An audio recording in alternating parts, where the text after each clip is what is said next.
Oke, kita masuk Hmm. lagi. Ya, alhamdulillah nyambung.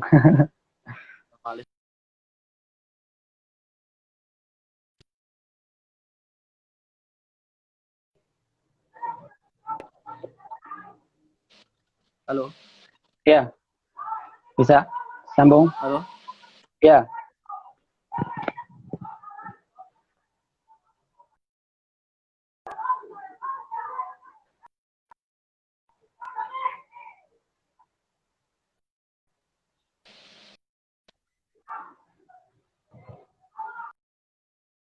Halo. halo. Oh, udah, Sudah. udah masuk, udah masuk. Ya, Oke. mohon maaf teman-teman tadi terputus karena waktu yang diberikan oleh pihak Instagram cuma 1 jam dan ada beberapa permasalahan yang belum selesai kita bahas. Ini ada pertanyaan lagi, Mas. Adakah kitab qiraat Ya. karya ulama Nusantara yang disusun mirip dengan Faidul Barokat pada periode sebelum Ki Arwani dengan segi manhaj, segi penulisan Oh, ya, bukan segi nazoman? kalau dari hasil riset saya belum ada. Kalau yang Belum ada. persis dengan metode yang dipaparkan oleh Mbak Arwani dalam kitab Faidul Barakat ini belum ada. Jadi Mm-mm. dari penyusunannya, dari penulisannya, terus manhaj penulisannya itu nggak ada. Namun untuk metode jamaknya itu hampir mirip dengan metode-metode yang lain. Jadi Oh, yang oke. kayak seperti mendahulukan riwayatnya Kolun, terus kemudian apa setelah selesai dari sampai akhir ayat, nah, baru diruntut perbedaan kalimat dari yang paling akhir sampai yang paling awal. Macam itu metode jamak di dalam beberapa kitab hampir sama semacam itu. Ah, Namun untuk ke- secara manhaj penulisan itu saya saya rasa belum ada. ya. Jadi Pertanyaan, intinya Mas. memang orisinil. Hmm. Kenapa metode jamak itu kolon yang diutamakan? Artinya yang didahulukan ketika dalam menjamak. Di sini alasannya adalah karena riwayat Qaulun ini yang didahulukan di dalam Syatibiyah sendiri. Apakah Imam Syatibi sendiri menceritakan kenapa harus didahulukan?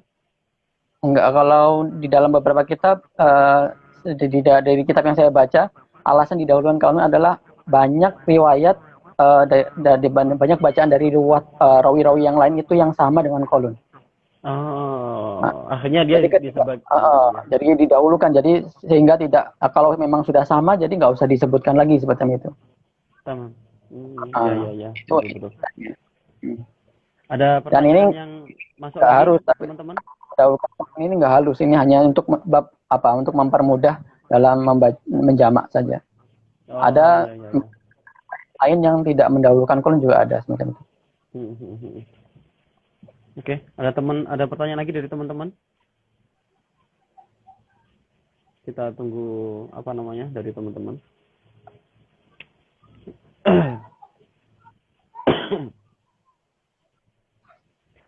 Oke, sambil nunggu pertanyaan dari teman-teman, saya ini bertanya, Mas. Apa pembatas atau masa eh, surah Syatibiyah Mutaqaddimin dan Mutaakhirin? Tadi kan Mas Mafik sendiri mengatakan bahwa Faidul Barakat adalah mengikuti metode surah Mutaqaddimin atau Syatibiyah gitu kan? Hmm. Nah, kira-kira Hmm. pembatas antara masa itu masa siapa?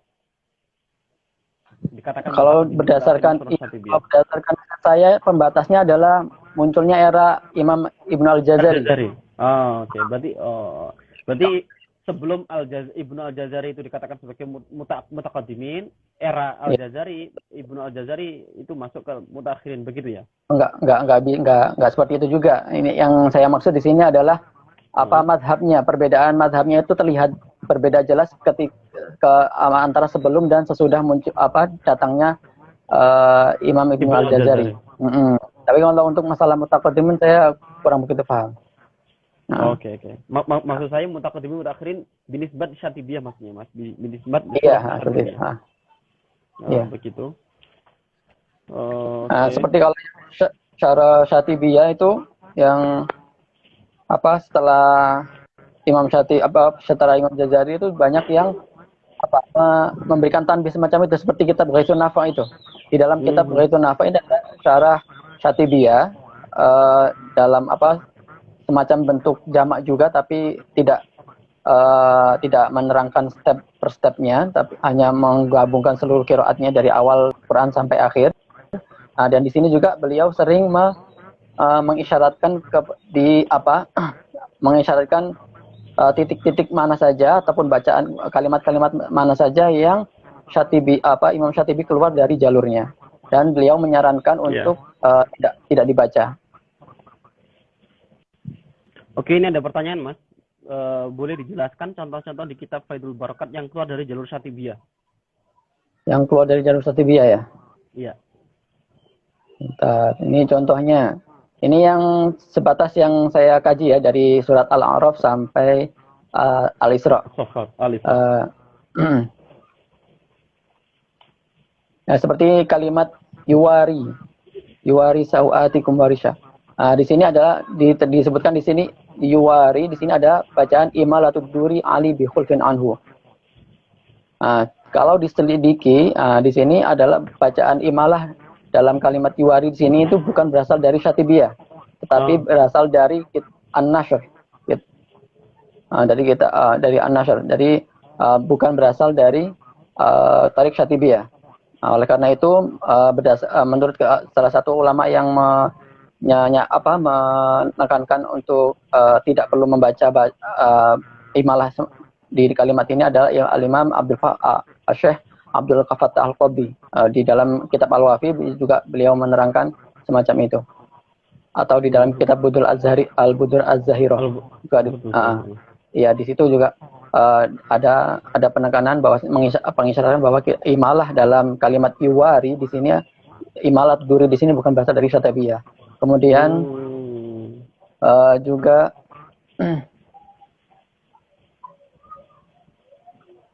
kalimat bastoh di sini, bentar. Di sini ada anak qiraat Ibnu Dakwan di sin. Di sini Ibnu Dakwan membaca bastoh dengan sin. Bastoh. Oke.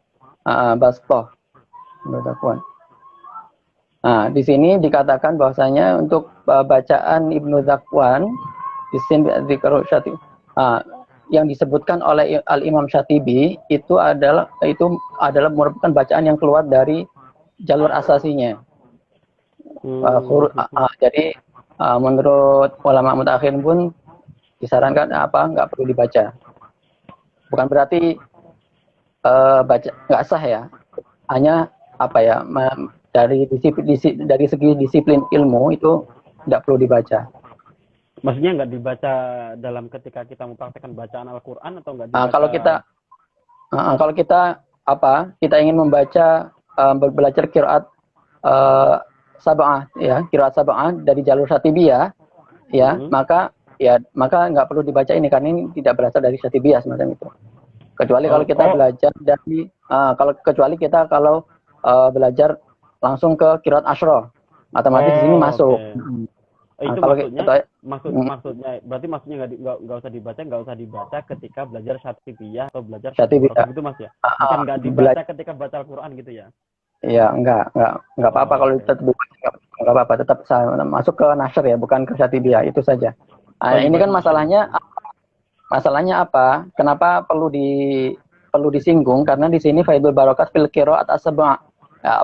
Adalah Faidul Barakat ini sudah jelas dari judulnya adalah riwayat mengatakan tentang 7 qiraat saja dari riwayat Syatibiyah. Nah, terus kenapa kok menyebutkan riwayat yang keluar dari Syatibiyah? Itu yang dipermasalahkan oleh mutakhirin sebenarnya itu. Kalau misalnya di sini konteksnya adalah qiraat Asyra, jadi nggak ada masalah. Ya. Maksudnya nggak terlalu nggak terlalu multazim dengan ininya ya. Iya. Oke. Itu tadi kan contoh Syatibiyah yang keluar dari jalur Taisir atau Faidul Barakat keluar dari jalur Syatibiyah, Mas, tadi.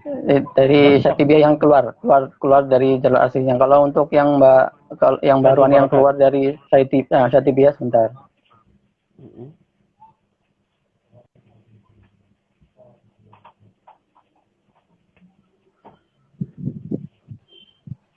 Nah, ini seperti kalimat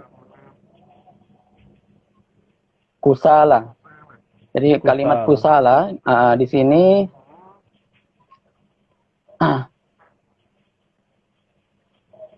imalatul alif ba'da sin. Jadi imalatul alif ba'da sin di sini adalah bukan berasal dari Thariq Syatibiyah. Jadi di dalam riwayat Syatibiyah tidak disebutkan kusala imalah alif setelah sin di sini. Nah, namun bisa kita temukan di kitab An-Nashr. Thayyibah maksudnya. Di kitab An-Nashr iya. Terus contoh yang lain. Itu contoh jalur yang Faidul Barakat keluar dari Syatibiyah ya. Iya. Bacanya gimana Mas? Berarti kalau imalah kusale gitu ya. Kusala ya. Saya kurang tahu karena saya nggak pernah ngaji langsung. Iya. Seperti itu. Jadi ini imalahnya ngikut ke imalah yang alif yang terakhir kusale, kusale. Untuk bacaan semacam ini harus ngaji dari guru langsung ya, nggak bisa kita belajar sendiri. Kalau contoh-contoh yang lain sambil saya cari. Iya. Ini ada pertanyaan lagi Mas. Apa kendala terbesar dalam proses tahqiq kitab Faidul Barakat kali ini? Kendala terbesarnya. Kendala terbesarnya adalah ya ini, karena kalau dari saya pribadi ya, ini dari saya pribadi karena saya tidak memiliki background pembelajaran ilmu qiraat, otomatis saya mengalami kendala yang luar biasa dalam mentahqiq kitab Faidul Barakat di sini. Saya perlu belajar dari nol. Jadi saya belajar nol ilmu qiraat di sini. Saya harus baca-baca kitab-kitab mutaakhirin. Kadang-kadang saya juga nggak paham, harus tanya-tanya ke teman-teman semacam itu. Ini yang menjadi kendala. Itu bahkan mahasiswi Mesir yang memegang bagian yang ketiga, saya dengar dia bahkan untuk menyelesaikan ini akhirnya dia mengambil sanad atau mengambil sanad qiraat terlebih dahulu biar paham, atau mengaji qiraat dulu sebelum. Itu semua langkah yang tepat yang tidak saya lakukan. Saya seperti itu juga, tapi waktu tidak memungkinkan untuk seperti itu. Iya. Luar biasa nih Mas ya. Tapi teman-teman barangkali belum tahu bahwa ini kitab Faidul Barakat dalam ilmu qiraat ini dikaji di kuliah Lughah Arabiyah, bukan di kuliah Al-Qur'an atau ulumul tafsir wa qiraat ya. Tapi dalam segi kebahasaan, makanya Mas Muafiq ini mengkajinya dalam segi kebahasaan, makanya ada dirasat, ada tahqiq, dan dirasat dalam tahqiqnya itu beliau meliputi empat bagian atau 4 aspek. Yang pertama sautiyah, yaitu suara-suara dalam bagaimana cara membacanya. Kemudian sarfiyah, ketepatan dan ketidaktepatan dalam segi tata bahasanya, dalam segi sarfiyah. Yang ketiga dalam segi nahwiyah, apakah sesuai dengan kaidah nahwiyah. Yang keempat segi dilaliyah. Ada 4 aspek itu yang dibahas oleh Mas Muafiq. Jadi pembahasannya dalam segi kebahasaan ya, bukan dari segi bacaan qiraatnya, tapi hanya segi kebahasaan yang ditulis. Barangkali seperti itu Mas ya. Iya, tinjauan dari ilmu.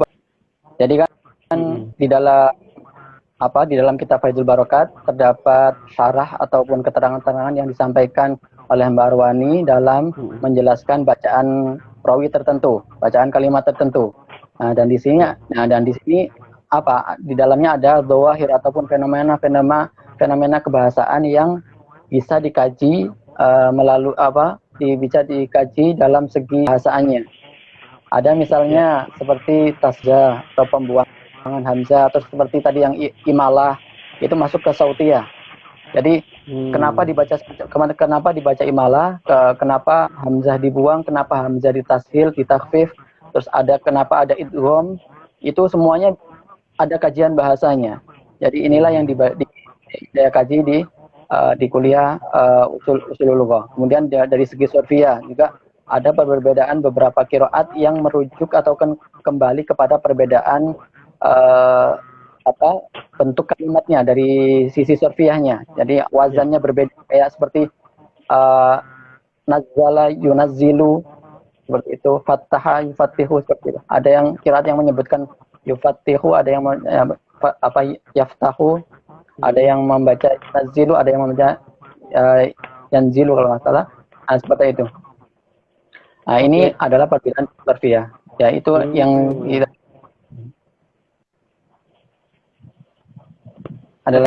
kemudian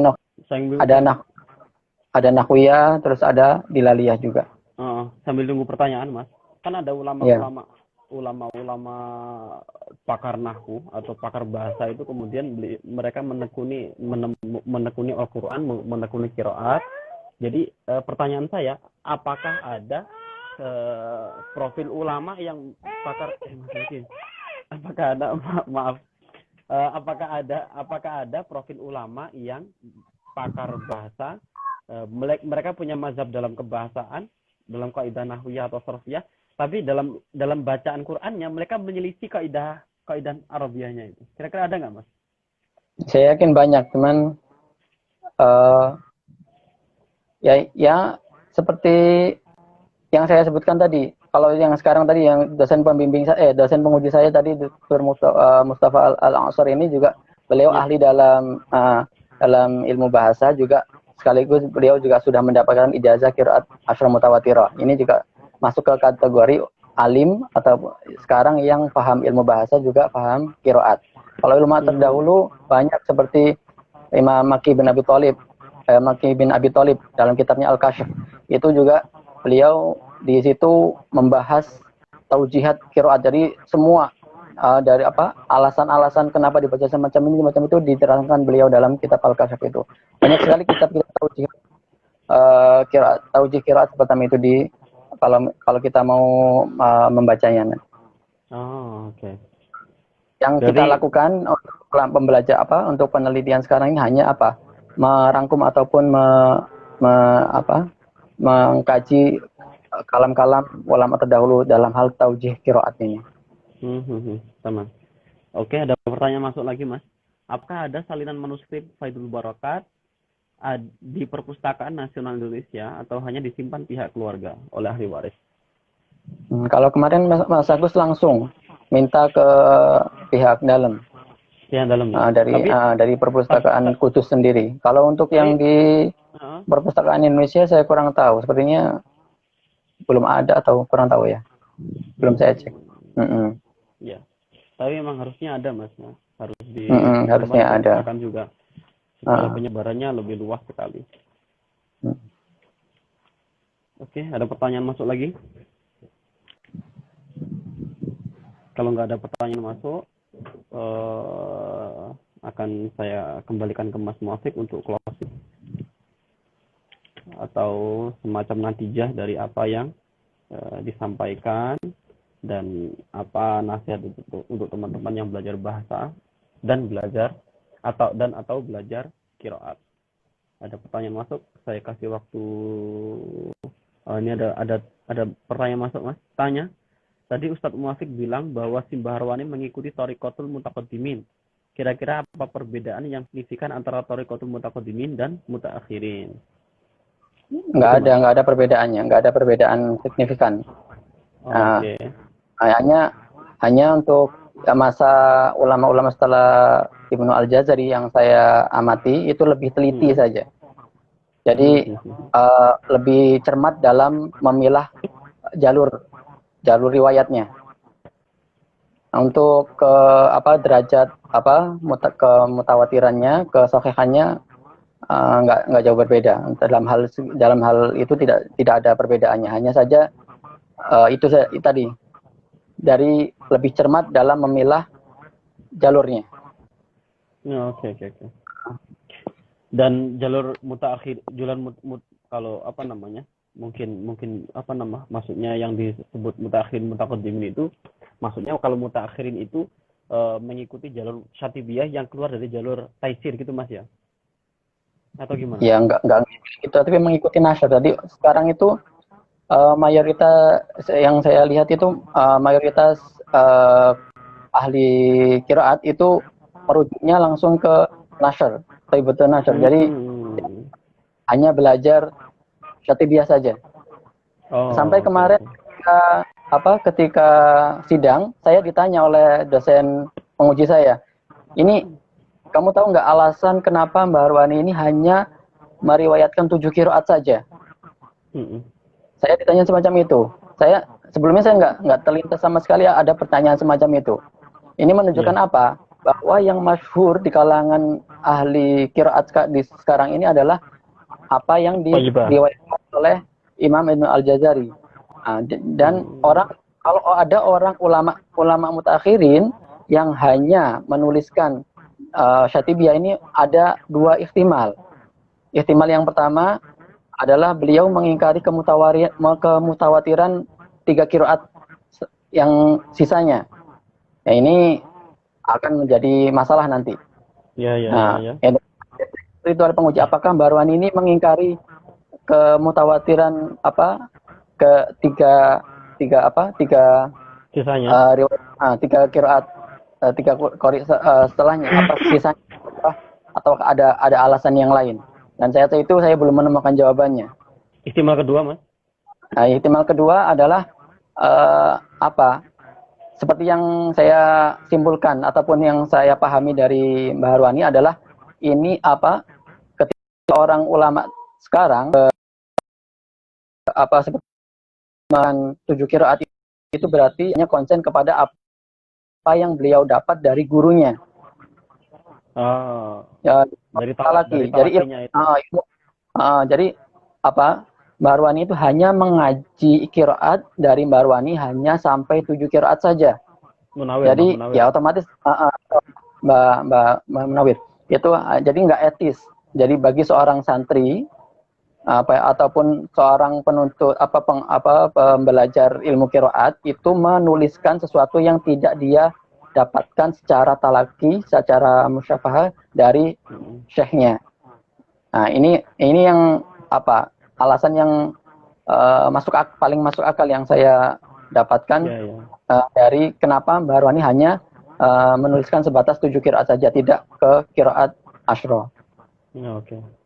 Bukan berarti Mbah Arwani mengingkari riwayat yang lain, tetapi kemutawatiran ini hanya riwayat inilah yang beliau dapat dan otomatis yang beliau boleh ajarkan hanya sebatas 7 ini, nggak boleh beliau mengajarkan lebih dari itu. Oke.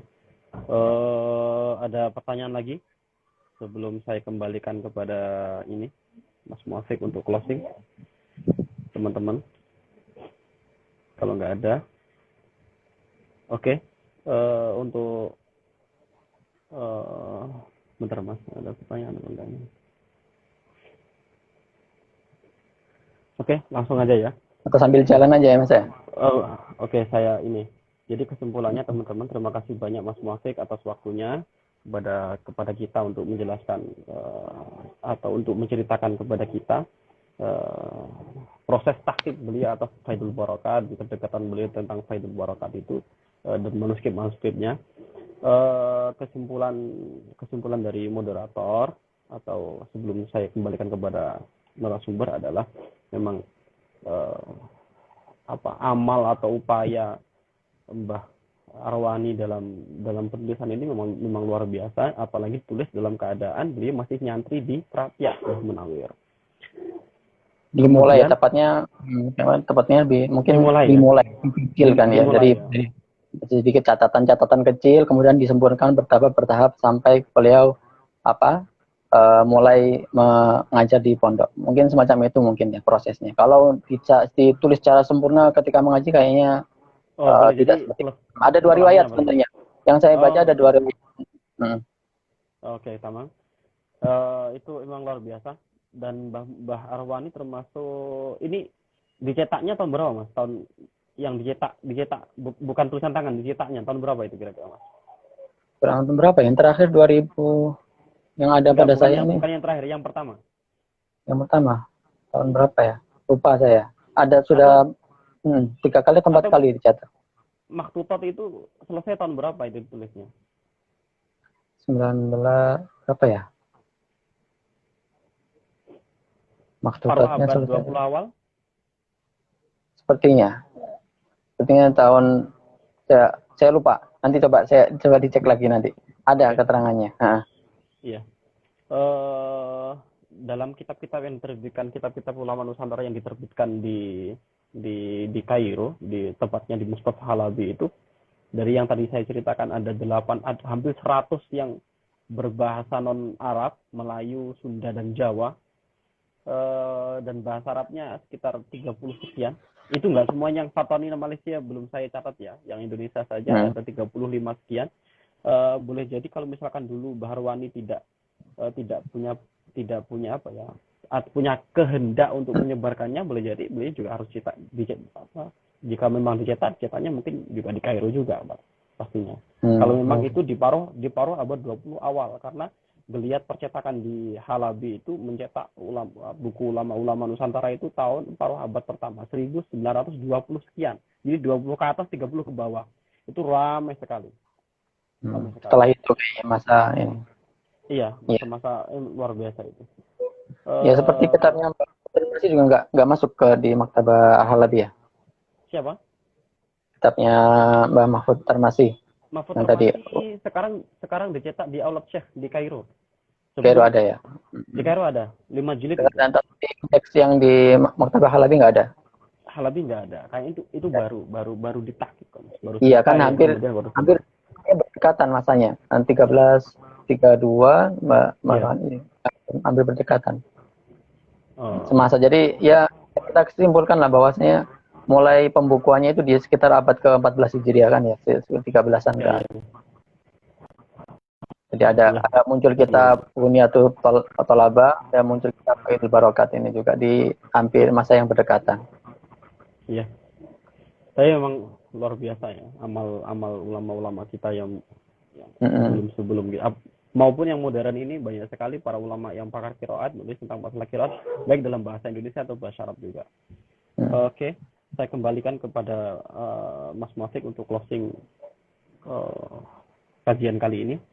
Waktu dan tempat kami persiapkan, Mas. Monggo. Oke, ini saya bacakan apa ya? Kesimpulan ya. Poin-poin beberapa kesimpulan yang saya dapatkan ataupun saya hasilkan dari hasil penelitian saya. Di sini yang kesimpulan pertama yang saya dapatkan adalah kitab Faidul Barokat ini adalah kitab pertama dan satu-satunya kitab berbahasa Arab dalam bidang jam'ul qiraat untuk saat ini. Jadi di Indonesia maksud saya, bukan di tempat yang lain, untuk di Indonesia. Jadi karya ulama Nusantara yang pertama dan satunya yang dalam berbahasa Arab. Ini adalah kitab Faidul Barokat dalam bidang jam'ul qiraat ya, bukan dalam ilmu qiraat. Kalau ilmu qiraat tadi ada di kitab Bunyatul Thalabah kata Syekh Mahmud Tarmisi. Kemudian tadi dalam meriwayatkan qiraat sabah dari Thariq Syatibiyah, beliau mengikuti mazhab pensyarah terdahulu seperti yang kita bahas tadi. Terlihat dari bagaimana beliau menuliskan beberapa bacaan di Syatibiyah yang keluar dari jalur utama periwayatannya. Itu sudah kita bahas tadi. Terus kitab ini adalah yang ketiga, kitab ini adalah buah karya. Kitab ini adalah buah karya ilmu qiraat yang selama ini beliau pelajari secara bertahap, secara tatap muka dari guru beliau, yaitu Kiai Haji Hashim Asy'ari dan Kiai Haji Muhammad Munawir rahimahumullah. Sebagai bentuk ketaatan beliau terhadap sang guru, bukan sekedar nukilan dari sumber-sumber tertulis. Jadi maksudnya adalah jadi apa yang dituliskan Bahlwani adalah hasil talaki beliau.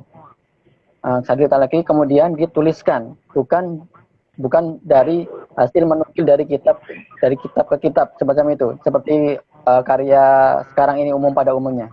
Jadi apa yang beliau hafal, apa yang beliau dapat dari Bahlwani beliau tuliskan, kemudian baru merujuk ke beberapa kitab untuk memastikan apakah riwayat ini benar, ataukah untuk melihat sistem cara penulisannya semacam-macam seperti itu. Tapi yang intinya yang saya dapatkan adalah ini hasil talaki beliau. Ini juga dibuktikan dengan tadi seperti yang kita bahas tadi, ada konsisten beliau untuk menulis batas hanya 7 qiraat sebagaimana yang beliau dapatkan dari Mbak Munawir. Padahal ya kalau misalnya mau ya, Mbak Arwani itu bisa menulis lebih dari itu, karena salah satu rujukan beliau adalah kitab Ithaf Fudalaul Bashar, ini qiraat 14. Ya.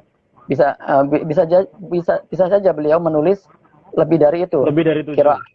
Lebih dari 7. Tapi ini bukti kekonsistenan Mbak Arwani dan ketaatan beliau kepada guru beliau, yaitu Mbak Munawir. Jadi hanya berani menulis batas apa yang beliau dapatkan, apa yang talaki beliau. Terus kemudian dalam beberapa ayat Mbak Arwani tetap menyebutkan qiraat yang keluar dari jalur Syatibiyah. Itu kan bisa dipahami bahwa sumbernya tidak lain adalah riwayat yang beliau dapatkan dari sang guru. Jadi apa yang beliau tuliskan adalah yang beliau dengar dari gurunya. Jadi yaitu ini terbukti dengan beberapa riwayat yang keluar dari jalur Syatibiyah. Ini mungkin beliau dapat dari Munawir, bukan dari kitab. Kalau misalnya diambil dari kitab, mungkin jumlahnya akan lebih banyak. Jadi nggak hanya sebatas beberapa tempat saja. Ini kesimpulan yang saya dapat. Jadi apa yang beliau tuliskan adalah apa yang beliau dapat dari guru beliau, yaitu Mbah Munawir rahimahullah. Kemudian ini juga ini semua yang menguatkan itu semua itu adalah riwayat hidup beliau. Beliau itu terkenal dengan santri yang sangat taat. Ya, termasuk fatwa wasiat beliau untuk melarang santri-santri beliau mengikuti MTQ dan lomba-lomba semacam itu dikatakan berasal dari wasiat Mbah Munawir sendiri. Terus maka dari itu beliau nggak rela berdasarkan nasihat Mbah Munawir ini, beliau nggak rela kalau ada santrinya yang mengikuti MTQ. Ini menunjukkan bahwasanya Mbah Arwani tipe santri yang benar-benar loyal kepada gurunya. Kemudian seperti yang dikatakan tadi bahwasanya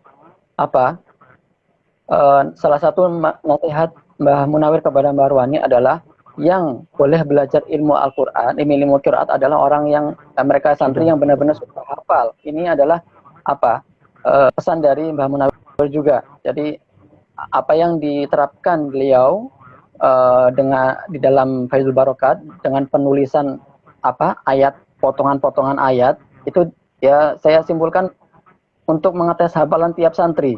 Jadi orang yang nggak hafal Quran nggak mungkin akan bisa baca Faidul Barokat ini, kecuali orang yang benar-benar hafal. Makanya ditulis semacam itu. Jadi sekalian membaca kitab Faidul Barokat juga mengetes hafalannya. Nah, terus kemudian sikap penolakan beliau untuk mencetak kita ini pada awalnya. Ini juga menunjukkan betapa loyalnya Mbah Arwani ini kepada sang guru. Kemudian yang keempat, jika dibandingkan dengan kitab-kitab Jamul Qiraat yang lain, ini kitab Mbah Arwani ini bisa dikatakan kitab yang sangat ringkas dan susah dipahami untuk pemula ya. Jadi ini mengisyaratkan kepada kita bahwasanya Mbah Arwani prinsip Mbah Arwani di sini adalah mengatakan untuk belajar qiraat itu tidak dari buku, tetapi harus belajar dari guru. Dari talaki. Nah, maka wajar kalau misalnya kita nggak paham Faidul Barokat, karena untuk belajar Faidul Barokat harus belajar dari guru, dari mu'alifnya ataupun santri-santrinya ataupun keturunan-keturunannya yang paham ilmu qiraat. Jadi nggak bisa kita belajar dari buku. Yang kelima, kitab ini membuktikan kecerdasan hafalan dan pemahaman Mbah Arwani dan kepewaan beliau dalam menyusun kitab qiraat dari awal hingga akhir. Ini terlihat dari bagaimana beliau menerapkan manhaj beliau. Jadi yang saya amati dari awal sampai akhir itu penyusunannya manhajnya rapi. Jadi nggak berantakan itu. Jadi manhajnya itu satu. Nggak diulang-ulang. Jadi seperti yang saya katakan tadi bahwasanya ketika ada kalimat yang sudah dijelaskan awal sampai akhir pun tidak akan dijelaskan lagi, kecuali ada beberapa kalimat yang mungkin agak susah diingat karena rumit dipahami, maka beliau terangkan sekali lagi. Dan untuk memudahkan itu, untuk memudahkan membaca kitab Faidul Barokat ini juga beliau menuliskan kalimat-kalimat ataupun mahata-mahata atau poin-poin di dalam ayat yang terdapat perbedaan antara qurra. Terus kemudian dari kitab Faidul Barokat ini saya mendapatkan kesimpulan juga bahwasanya Mbah Arwani ini termasuk ulama Nusantara yang konsen memiliki perhatian besar terhadap bahasa Arab. Jadi bukannya tidak mungkin, dan mungkin bagi sebagian orang akan lebih baik jika Mbah Arwani ini menulis kitabnya ini dalam Arab Pegon sehingga bisa dipahami oleh santri-santrinya. Tetapi tidak, beliau tidak melakukan. Kenapa? Ya, ini menunjukkan bahwasanya beliau sangat termasuk seorang alim yang konsen dengan bahasa Arab. Ya, jadi ingin setidaknya ingin mensosialisasikan bahasa Arab walaupun dengan dalam satu karya. Nah, terus yang terakhir seperti di dalam kitab Faidul Barakat ini saya mendapatkan kalau nggak salah dua atau tiga periwayatan yang salah. Nah, dan ini menurut saya ya masih bisa terbilang wajar atau mungkin kembalinya adalah ke periwayatannya. Nah, jadi apa yang didapatkan beliau dari Mbak Munawir. Jadi kesalahan yang minim ini sebenarnya ya salah, tapi bisa terbilang masih wajar dan bisa dimaklumi. Seperti dalam kalimat haula itu, di situ Mbak Arwani hanya kurang menyebutkan wajahnya. Jadi ada 15 wajah, sedangkan Mbak Arwani hanya menyebutkan sekitar 4 atau berapa. Intinya kurang. Jadi dalam kitab Budur al-Zahiro disebutkan ada 5 wajah. Ada qiraatnya Hamzah. Tetapi Mbak Arwani hanya menyebutkan sekitar 4 atau 5. Saya kurang ingat. Nah, itu terus ada juga beliau dalam kalimat saya lupa, ada tempat yang lain yang ada salah periwayatan. Namun ya sekali lagi kesalahan yang minimal ini masih bisa ditolerir, dan mungkin ada pembenaran yang lain yang belum saya dapat untuk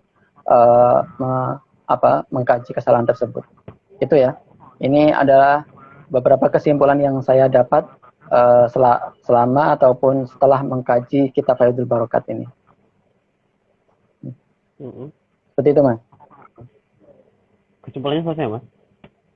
Ya, itu ada. Itu kesimpulan akhir. Oke, terima kasih banyak Mas Muafiq yang meluangkan waktunya untuk bincang-bincang Baharwani, Faidul Barakat dan manuskripnya. Terima kasih banyak kepada teman-teman yang hadir, maksudnya menyimak, dan semoga kegiatan kita ini dicatat oleh Allah sebagai amal yang baik. Dan untuk diketahui bahwa kegiatan Kaira ini, kajian Islam di bulan Ramadan ini baru dimulai sekarang. Sebenarnya Al-Muntada sendiri memiliki banyak sekali kegiatan, bedah tesis atau bedah disertasi dan bedah buku dan lain sebagainya, atau kegiatan-kegiatan yang lain. Tapi kemudian karena ada pandemi ini, kemudian harus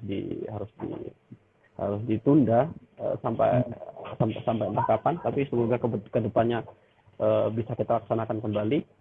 Ramadan masih ada waktu 10 hari lagi, mungkin nanti akan ada kegiatan-kegiatan susulan. Nanti kita tunggu lagi infonya dari Al-Muntada. Ya, semoga ada. Kita tutup dengan Al-Fatihah.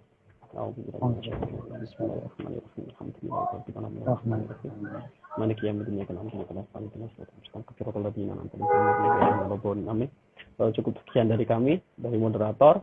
Mohon maaf yang banyak kalau ada salah kata. Sama-sama. Assalamualaikum warahmatullahi wabarakatuh. Waalaikumsalam warahmatullahi wabarakatuh.